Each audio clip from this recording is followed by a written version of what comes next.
Madhava Kunja Bihari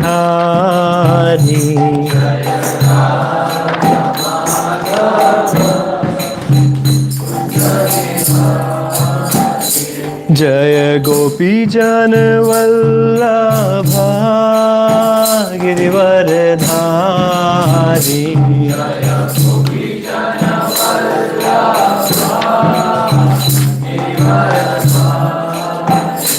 Jaya Gopi Jana Vallabha Girivaradhari Jaya Gopi Jana Vallabha Jaya Radha Madhava Kunja Bihari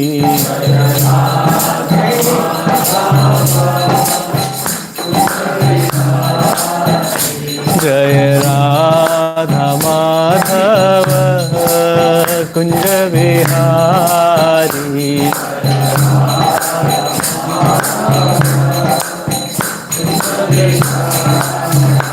Jaya Gopi Jana Vallabha Girivaradhari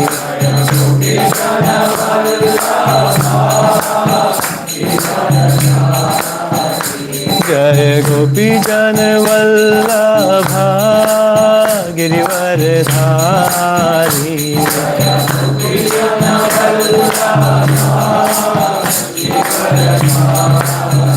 Jaya Radha Madhava Kunja Bihari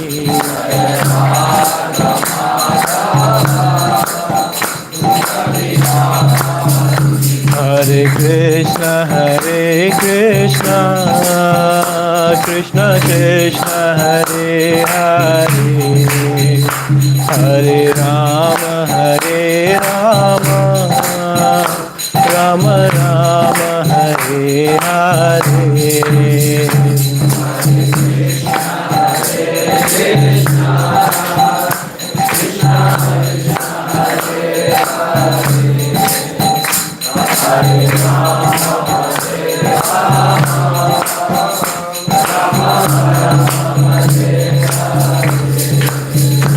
Jaya Jaya Prabhupada Prabhupada Prabhupada Jaya Jaya Prabhupada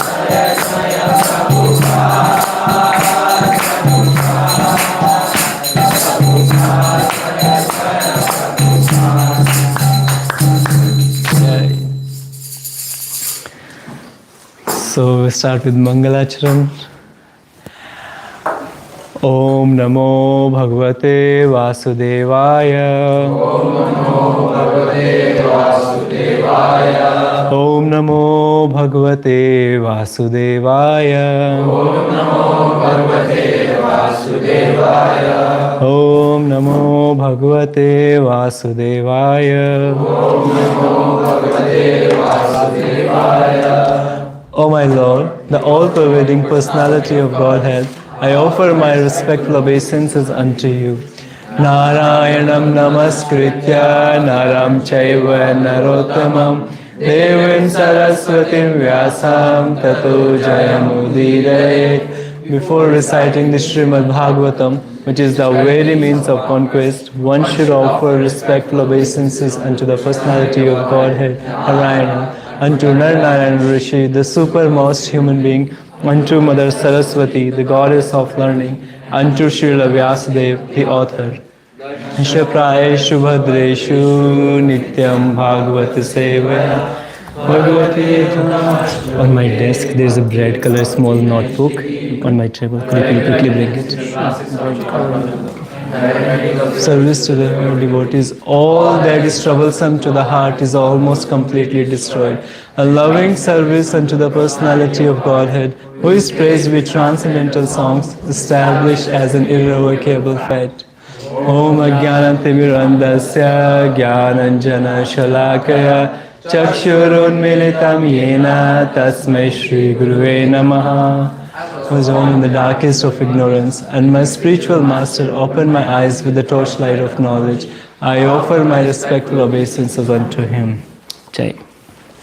So today we are reading chapter number 7, Canto 7, chapter number 15, from verse 47 to 56, right? 47 to 56. 47. Yes. We'll start with verse number 47. Can we pull the slide? Hare Krishna.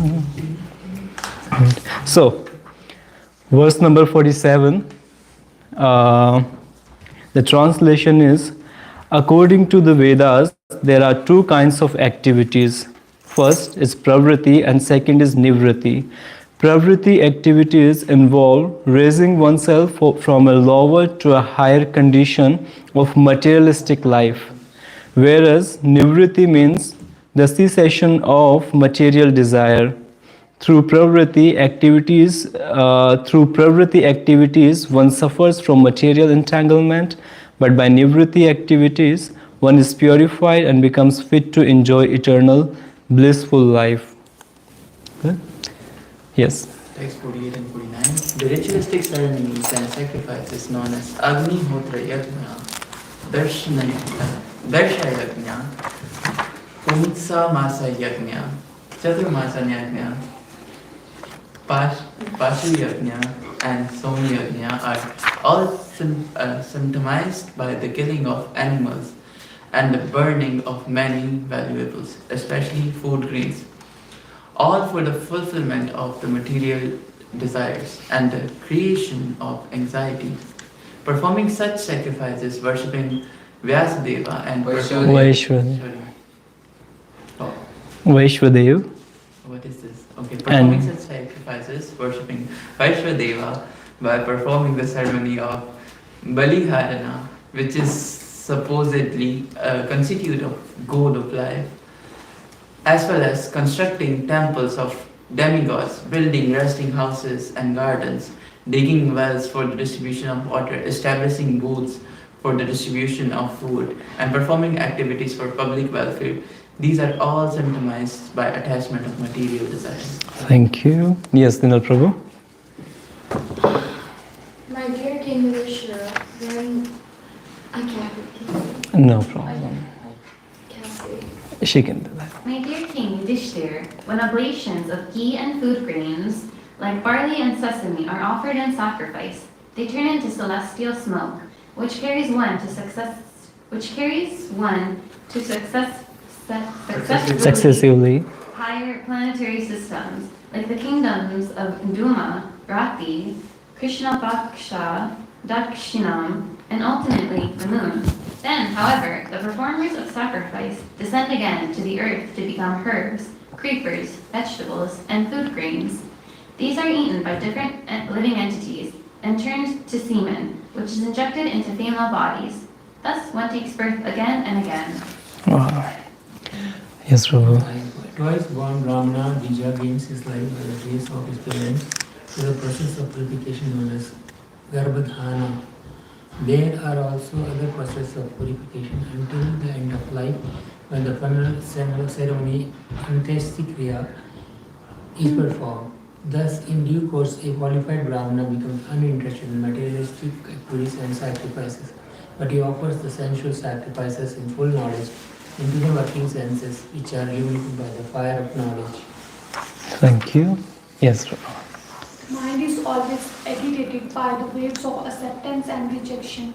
Therefore, all the activities of the senses should be offered into the mind, which should be offered into one's word. Then one's word should be offered into the aggregate of all alphabets, which should be offered into the concise form Omkara. Omkara should be offered into the point Bindu, Bindu into the vibration of the sound, and that vibration into the life air. Then the living entity, who is all that remains, should be placed in the Brahman, the supreme, which is the process of sacrifice. Thank you. On his path of ascent, the progressive living entity enters the different worlds of fire, the sun, the day, the end of the day, the bright fortnight, the full moon, and the passing of sun in the north, along with their presiding demigods. When he enters Brahmaloka, he enjoys life for many millions of years, and finally his material designation comes to an end. He then comes to a subtle designation, from which he attains the casual designation, witnessing all previous states. Upon the annihilation of this causal state, he attains his pure state, in which he identifies with the supersoul. In this way, the living entity becomes transcendental. Thank you. This gradual process of elevation for self-realization is meant for those who are truly aware of the absolute truth. After repeated birth on this path, which is known as Devyan, one attains these consecutive stages. One who is completely free from all material desires, being situated in the self, need not traverse the path of repeated birth and death. Thank you. Even though situated in a material body, one who is fully aware of the paths known as Pitrayana and Devayana, and who thus opens his eyes in terms of Vedic knowledge, is never bewildered in this material world. Jai. Thank you, Prabhu. So today's verse is verse number 47. Yes. We'll be reading verse number 47 today, Prabhu. Amazing. Thank you. Pravritim cha nivrittim cha Dvividham karma vedikam Avartate pravrittena Nivrittena shtune mritam Pravritim cha nivrittim cha Dvividham karma vedikam Avartate pravrittena Navrittena shnute mritam. Yes. Pravrittam cha nivrittam cha Dvividham karma vedikam Avartate pravrittena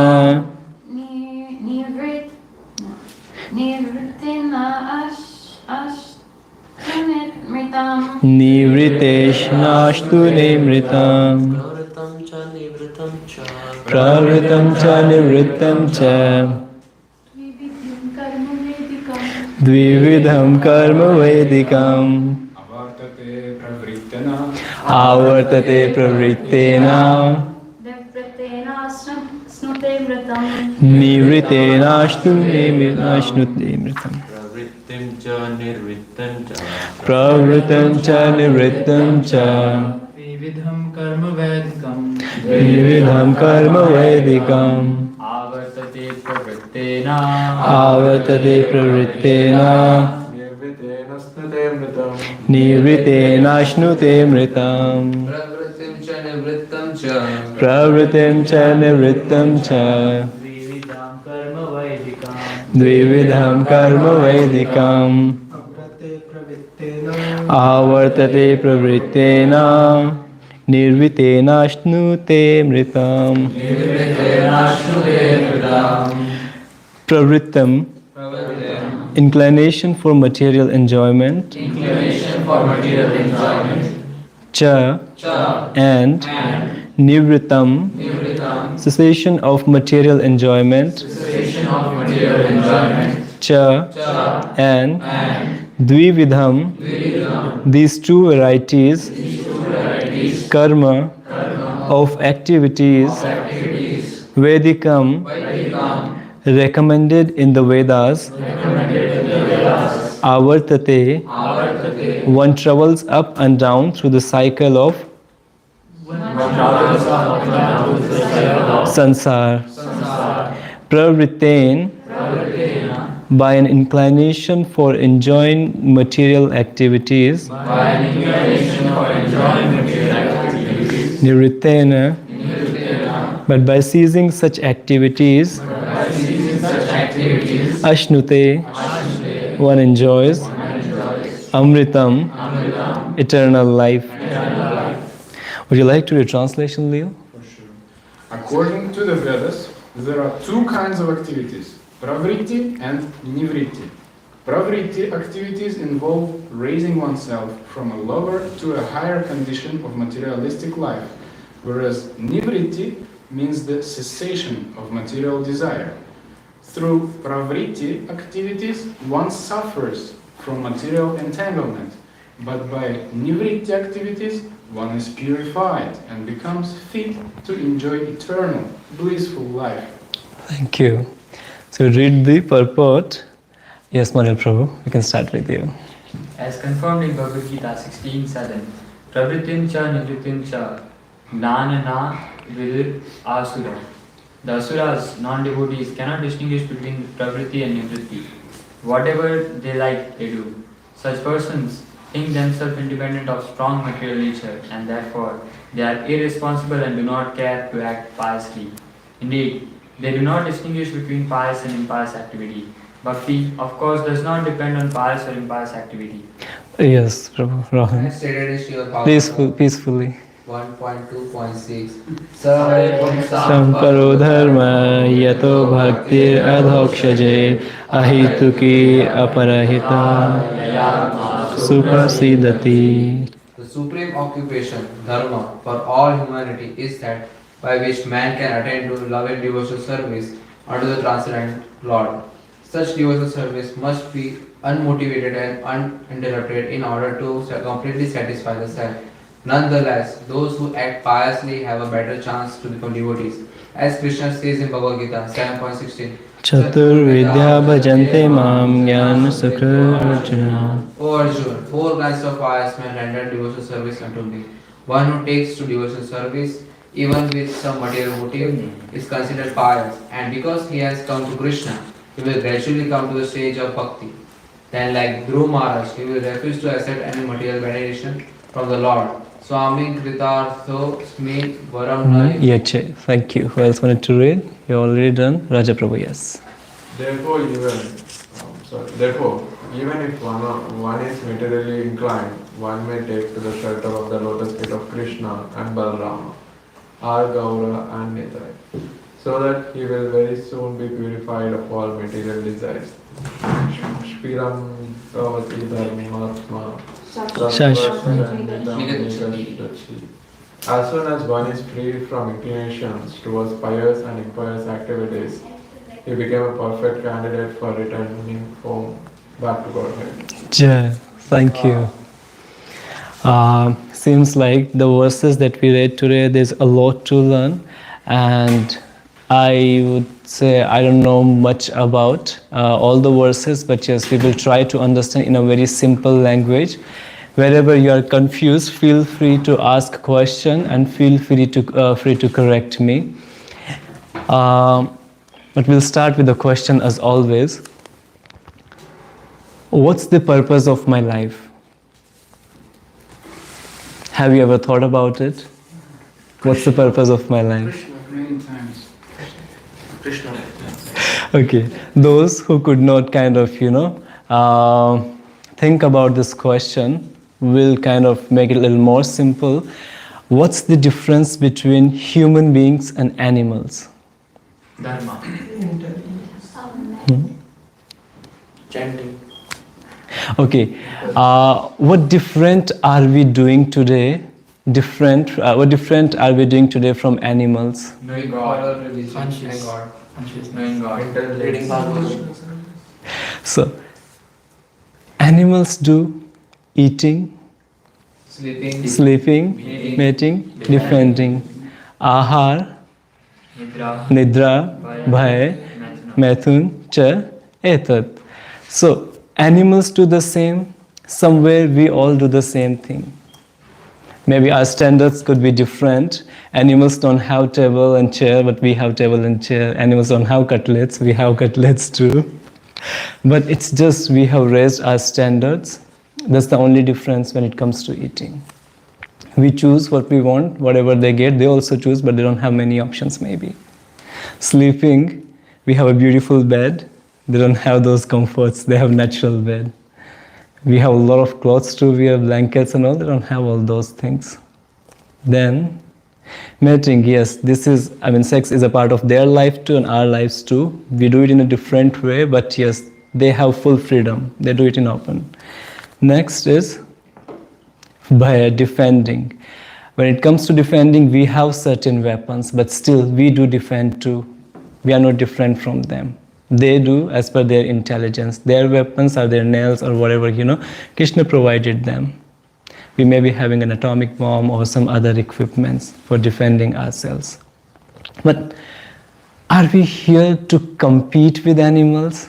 Like you eat, we also eat, but our food is nicer than yours. You eat, we also eat, we have a table and chair, a beautiful house to eat in. You don't have all those things. More or less, we are struggling, we are working hard, but we are doing the same thing as animals. We are not doing anything different from them. Or are we? Our ways could be different, our standards could be different, but more or less we are competing with them maybe. And it's just completely useless. Human life is not given to compete with animals. So what's the advantage of having a human form, a human life? Athato Brahma Jigyasa. The purpose of human life is to inquire about the Supreme Lord, the Supreme Source. Is to know about our original identity. So, right now, if we look at our lives, more or less everybody is suffering. We are trying our best, we are seeking happiness, none of us is happy. We want happiness, but we get something else. Why? Because we don't know the purpose of our life, we don't know the goal of our life. So the purpose of a Jeev is? Tattva Jigyasa. The purpose of a Jeev is Tattva Jigyasa, like he just mentioned. Well, thank you, Prabhu.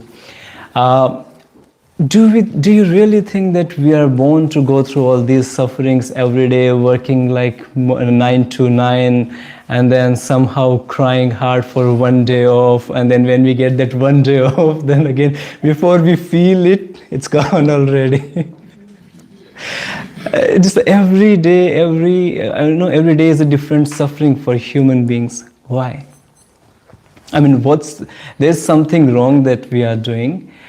What's that? I mean, we are seeking for happiness, we are looking for happiness, and we are still distressed, we are still kind of living full of misery, life full of miseries.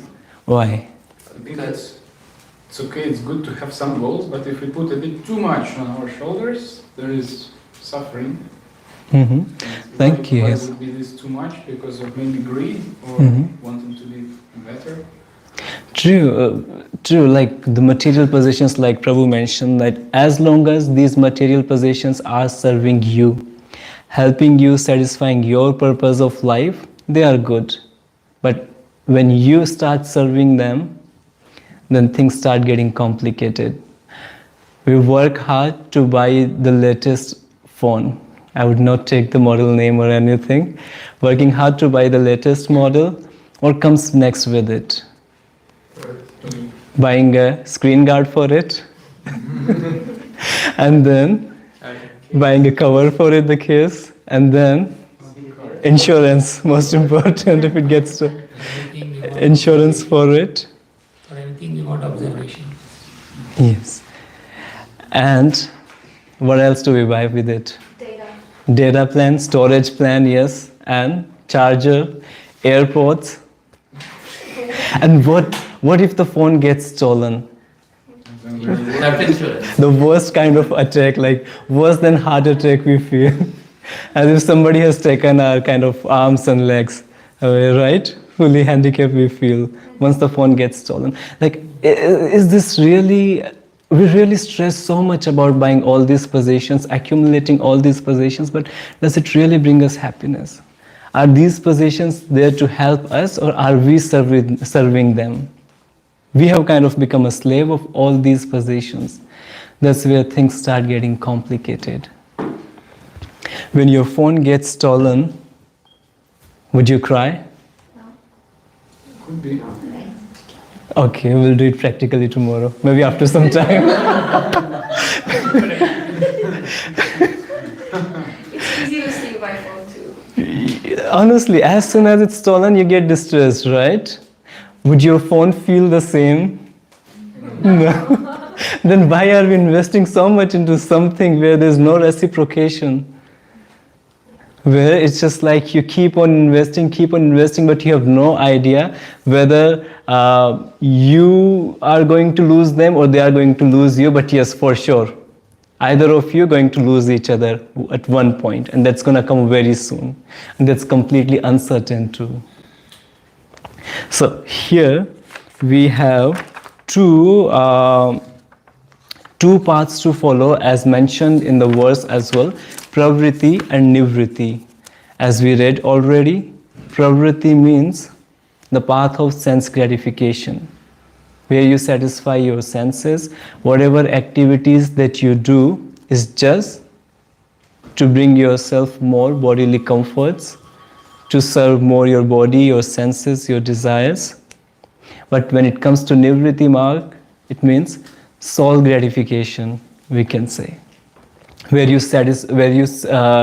try to gratify your soul, where you engage, where you know your true identity, where you know your real purpose, and you walk on that path. That's called the marg of Nivritti. Any questions? We'll go further on Pravritti and Nivritti. But before that, there's again a question. And this question would sound practical to you too. Sometimes we work hard to get something in our life, we get it. And there are a lot of such kind of possessions we have that we literally kind of used to dream of, and then we get them, and then now we have them, still we are not content. Still, there is something within us which is, despite of having all the materialistic, possessions, still there's something in us which kind of seeks for something. It just feels so incomplete from within. Like, it could be like someone's companionship, a relationship, but still it seeks for something. You say like, I have everything in my life, I have good friends, I have a good partner as well, but still there's something which is missing. That incompleteness, do you guys feel too sometimes? So that incompleteness is not from mind and intelligence. That's the experience of the soul. And to complete the soul, there's only one thing. When you connect it to Krishna, that's the only way you can make it feel complete, where you can make it complete originally. Like your hands are a unit of your entire body. If you put them separate from your body, no matter how beautifully you decorate your hands, whatever jewelry you put on them, the tattoos and all, still the hands will be incomplete unless they are connected back to the body. The purpose gets satisfied when they are connected back to the body, like we discussed last time. The same way we are part and parcels of Krishna. As long as we are away from Him, we could not be happy. But as soon as we are attached to Krishna again, as soon as we know who we are, the happiness comes back. The completeness comes back. Does anyone have any questions before we move forward? Sure. It feels like, fish without water. The incompleteness is like that. And as soon as you are on the path of Nivritti, you feel like the fish is again in the water. The bliss that you get, the happiness that you get. Honestly, when you kind of plan to come to the temple, there's a different kind of excitement, enthusiasm there within you. After coming here, sometimes your brain cannot even understand, like, what's wrong? I mean, I had friends to meet, I had assignments to do, but still I ended up coming to the temple. Why? That's what the soul seeks. That's what the Atma seeks. And when Atma comes closer to the Paramatma, finds bliss. You were saying something, yeah. Note of questions. So, as you mentioned, there are two paths, Prakriti and Nivritti. So, are these two paths opposite? Or, so to follow one, you have to leave the other, or you can, parallelly walk on both of them, Yeah, no, that's a nice question, yes. Again, there's a verse, Yuktahar Viharasya, just something I read. I don't know the verse properly right now, but I know the meaning translation. Before that, we'll take an example. The same example I took last time. We open the window so that we can get the sunlight. With window, it's just not the sunlight that comes. It brings some dust as well. It brings some dust as well. It doesn't mean, since it's bringing some dust as well, it doesn't mean we'll close the window. It doesn't mean that we will not live this human life. The window will remain open, but yes, you will clean the dust every morning, every evening. It means you will live a life regulated by the Shastras. You will live a life which is regulated by the principle of the path given by the Gurus, the path given by the Mahajanas. Under proper disciplic succession, we'll come to that as well. When you live a balanced life, that's what our real kind of goal is to be in this world, is to make sure we live a regulated life in a way where we take full advantage of human form and go back to Godhead. Yes, go ahead, Prabhu. So you said we should be in the both sides. Okay. There, you are drinking milk. There's a milk in a glass, and you see a fly in it. There's a fly in the milk. Does it change the taste of the milk? Does it change the color of the milk? But still, you don't drink the milk, right? As soon as you see the fly in the milk, you would not consume it. You just know that it has got contaminated now. The color did not change, the taste did not change. But just it's contaminated, you would not consume it the same way. When you know what to take, how much to take, then life becomes very simple. We'll come to that as well, how to make life simple. We'll come to that as well. Before we move forward, I have a question. Like we mentioned, something that connects us to Paramatma can bring us completeness. What's that thing that can bring us that completeness? Nityananda Prabhu. There is something that connects us to the Paramatma, to Krishna. What is that thing that makes us complete? Mercy of Guru. Okay, what's that mercy? A desire to serve it. Mm-hmm. To have darshan Devotional service. Yeah, anyone else? To have darshan of the Lord. Okay. Loving devotional service. Yes. In simple words, bhakti. Bhakti is something that connects us to Krishna. Without bhakti, we cannot feel, understand the love of Krishna. The thing that we really worship is the love of God, and when the soul is connected with that, it finds its peace, its bliss. So there are so many paths. When you are on the path of pravritti, you do so many jap, tap, yag, you follow a lot of, you do a lot of austerities or yogasanas, or for the path could be of Mayavadi, Sunyavadi, Brahmavadi. Still, all those things have their limits. All those things may take you to the higher planets, but again, they cannot take you to the Godhead. They have their limits. They take you a little up. Like when you have a ball, when someone throws a ball in the sky, what happens? It comes down. Yeah, somebody would throw it with more pressure, with a little more power, but again, it would not touch the sky. The ball is gonna come back first. Second, it would not touch the sky. The same way, the other paths that we follow, they are very limited.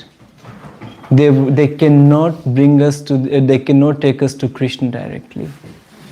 They have their limitations. You go to higher levels, higher planets, but yes, In the end, you have to come back. There is a verse which says, Punarapi Janmam, Punarapi Marnam, Punarapi Jatra Shayanam. You have to come back to this planet again. You have to go to mother's womb, and then again you have to go through all the sufferings like mentioned in this. You do a lot of austerities, a lot of havan, yajna, a lot of grains you burn. In one of the translations you read, then what happens? Those grains, they come back in the form of rain. They become little herbs and plants. And what happens? We human beings eat all those herbs and plants. With those herbs and plants, the semen is secreted, and that goes in other female body, and then we take birth again. Then we take birth again. How simply and beautifully it was explained. So you gotta come back. There is no, I would say, a permanent solution on those paths. But bhakti is free. When, just imagine that you want to wake up early in the morning. You don't have the cell phone option. Just consider that you don't have any clock on you, alarm clock. But you want to wake up early in the morning. Who would you ask you to wake up early? Mom. Yes, someone who wakes up before you. Someone who is already awake when you wake up. The person who is already awake can wake you up, right? But somebody who sleeps more than you, can that person wake you up? You are bound to a rope, and you want someone to kind of, unbind you, right? You need someone to unbind you. Can that person has to be free first to unbind you. If that person is not free, he cannot or she cannot unbind you, right? So we are also in the same way. We are the same way, bound by the modes of material nature here. And bhakti has the real freedom that can take us to Krishna, that can unbind us from all these material entanglements. And that's the only path that can take us back to Godhead. Even, we start our journey on this path. As soon as we start our journey on this path, we start feeling the real bliss, the real freedom. Because it's very simple, it's very soul satisfying, but the other paths, they require you to be doing a lot of austerities. When you are on path of bhakti, it doesn't ask you to go and take shower first, then I will accept you. You will see a lot of examples. Bhakti is like mother. No matter how filthy you look, how dirty you are, whether you are fully covered with mud or dirt, bhakti will, without any question, will accept you, will embrace you, will clean you beautifully, give you a beautiful shower, get you dressed up nicely, make your hair nicely, and then will take you to Krishna, get you Krishna's love. That's how bhakti is. Before going forward, there is a verse 7.5.31 which explains the real purpose of human beings in a very simple way. You'll read it. We'll start with you. Before that, any kind of questions, if anyone wants to correct, please feel free to correct. Yes. Let's go to translation, Prabhu. Who would like to read translation? From Mataji's. Nobody raised their hand, that's why. Go ahead. Persons who are strongly entrapped by the consciousness of enjoying material life, and who therefore accepted as their leader or guru a similar blind man attached to external sense objects, cannot understand that the goal of life is to return home, back to Godhead, and engage in the service of Lord Vishnu. As blind men guided by another blind man miss the right path and fall into a ditch. Materially attached men, led by another materially attached man, are bound by the ropes of fruitive labor, which are made of very strong cords, and they continue again and again in materialistic life, suffering the threefold miseries. So the verse says, knowing Vishnu, serving Vishnu should be the goal of human form, human life. A part of this, whatever we do, will bring us back to this ocean of birth and death. In this purport, Prabhupada has mentioned the example of Prahlad Maharaj. Prahlad Maharaj, just tell me this thing. You want to go to the moon, and if you ask the address of the moon, or if you ask the taxi driver to take you there, would he be able to take you there? Can a taxi driver take you to the moon? He will definitely get you confused completely. He will take you here and there, just kind of spoil your time, money, efforts, everything. But he can take you to the moon. The same way, there are a lot of gurus, they haven't been on that path. They haven't been kind of, they have never experienced the taste of Krishna, Prem, the love of Krishna. They are not through the disciplic succession, the Guru Parampara. If you ask them, like Shukracharya in Prahlad Maharaj's Katha, he was not serving Vishnu. He was not teaching him to serve Vishnu. That's why he did not follow him. He did not follow what he asked him to do.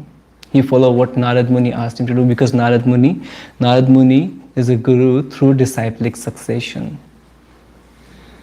But Shukracharya, these are, what do we call it, inherited gurus who are not through the disciplic succession, and they don't know who Vishnu is. They cannot take you to Vishnu. They can take you here and there. They can give you the knowledge where you can enjoy the materialistic life more effectively or efficiently. But what the soul really seeks, it cannot quench the thirst of the soul. In the same verse, without Guru, if we try to understand, without Guru, our life is like running on a treadmill. How many of you ever use treadmill? You run so fast. But what happens? You get tired. You get tired, it's okay, that's a thing. But You're in the same room. you're in the same room. The point that you start from, you finish at the same point. There is no journey in that. You sweat a lot. Somewhere, some people lose some weight too. But again, there's no journey in that. There's no taste in that. So life without Guru is like that. You start from a point, you run so hard, you do so hard, you sweat a lot, you make a little muscle, but again, there's no journey that you travel. You are back to the same point. You come back to the same point. Guru's presence is very, very important in our life. Like we mentioned, bhakti is something. Bhakti is free, and bhakti is the only way we can get, freedom from the clutches of Maya. Without bhakti, there's no other way. And who gives us the bhakti? When we have the desire to know Krishna, desire to love Krishna, when Krishna sees that honest desire, when we come to the temple, like in the verse it was mentioned, Chatur Vidya Bhajante Mam. You come to the temple, maybe you were distressed, that's why you came to the temple. Maybe you wanted to have something materialistic, but again you came and you approached Krishna. You had curiosity, that's why you wanted to know about Krishna more, that's how you approached him. Maybe you are Jnani and you want to know more about Krishna, then you are approaching him. In whatever state, in whatever position, condition you are trying to approach Krishna, Krishna will make arrangements in your life. Somewhere that desire to love Krishna will have you meet with the pure devotee. When you have the association of pure devotees, what happens? You start feeling the real bliss, Krishna Prem, the love of Krishna. You understand your real purpose of life, you understand your real original form. And when you know the destination, it becomes very easier for you to choose a path. A lot of people, they are traveling here and there, but they don't know where they want to go. They don't know their destination. They don't know even the path. Sometimes they choose this, sometimes they choose that, and they get confused, and then they end up becoming addicts of drugs and alcohol.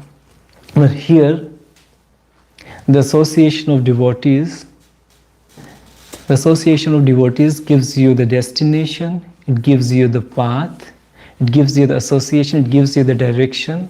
And once you have all these things, life becomes very, very simple. There are no complications. You just gotta hold the hand and just walk peacefully. Again, on the other path, people struggle a lot. They would sit in a room, try to concentrate on a kind of, the Brahma Jyoti or some. They would have to imagine that they are in the sky, or a lot of other theories, speculations involved.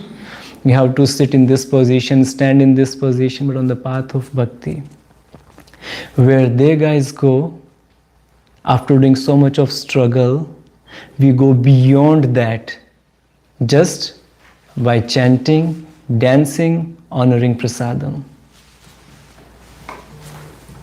What else could be beautiful? You don't surrender to Guru Prabhupada. You surrender. How to surrender? When you come to the temple, when you approach Krishna, you find the association of devotees. And when the soul finds its peace, its rest, it automatically surrenders. It automatically surrenders. When you read about Guru, you all are here today because somewhere long ago Prabhupada decided to deliver the souls in the Western countries. That's how the pure devotees are. They decided to deliver the souls in the Western countries. They went through a lot of struggle, a lot of challenges. They came to this country. They struggled a lot, and because of them, there are platforms available. This temple was established 50-60 years ago. And because of this temple, the devotees, the association of devotees, the Bhakti Academy platform is there, and the classes are being organized, and see, all the arrangements are being done for you just because a devotee decided to help the souls get delivered, to help them find their true purpose, to take their lives out of miseries. Somebody who's completely selfless, bhakti is like that. Completely selfless. It will accept you as you are, will clean you, make you beautiful, and then help you taste the real bliss. Is it clear? Any questions you may ask now? It has to be simple. Sorry, just kidding. Yes. You said you made one statement that we find some peace and then we automatically surrender. So is it not opposite? We surrender, then we find peace? Okay. We surrender, then we find peace is a thing too. But first, you are distressed, or you want something material, but you are approaching Krishna. Somewhere you approached him. When you approach Krishna, he gives you the association of devotees. When you have the association of devotees, when you have a little higher taste, you automatically surrender to it. Like you've been eating sugar. I may not be completely correct, but I'll try my best. You've been eating sugar, and one day you tasted honey. When you taste honey, you easily give up on sugar because you have developed the higher taste. And when the soul kind of develops that permanent higher taste, it automatically surrenders. And then yes, the other process or other stages of surrendering come further. But the faith has to be there. That's all I can. If someone else has a kind of any other answer, please feel free to share. Go ahead. Sure, I think answering to your question, it depends on the modes of material nature. Like we know sattva, the goodness, it tastes like poison in the beginning, you have to do something, but then after it tastes like honey. So in the mode of goodness, you first surrender, suffer a little bit maybe, and then it feels bliss for you. But in the other modes, passion and ignorance, it's first enjoyment, and then it feels you need some austerity to get out of this, to get to sattva. So if you come in the mode of ignorance or passion, first you'll have fun, bliss, but then the time finishes, good karma finishes, and you have to switch to another mode. You have to surrender, you have to taste this. But like you said, surrender. Just when somebody is sick and then they get healed, what comes in between that? Treatment. When do you take treatment? When you realize that you are sick. The realization comes in between. When you realize you are sick, you surrender yourself to the doctor. You take the medication and then you get healed.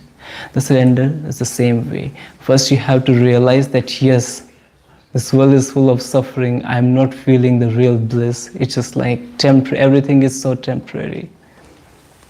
But when this realization is there, then you can kind of surrender yourself, and that's where you can trade the medication, and then you can kind of get healed beautifully when you have the faith and acceptance and realization. All right, Prabhus, thank you so much. And whatever corrections that you might have, please let me know. All the questions will be taken on Saturday. No further questions will be taken today. Hare Krishna.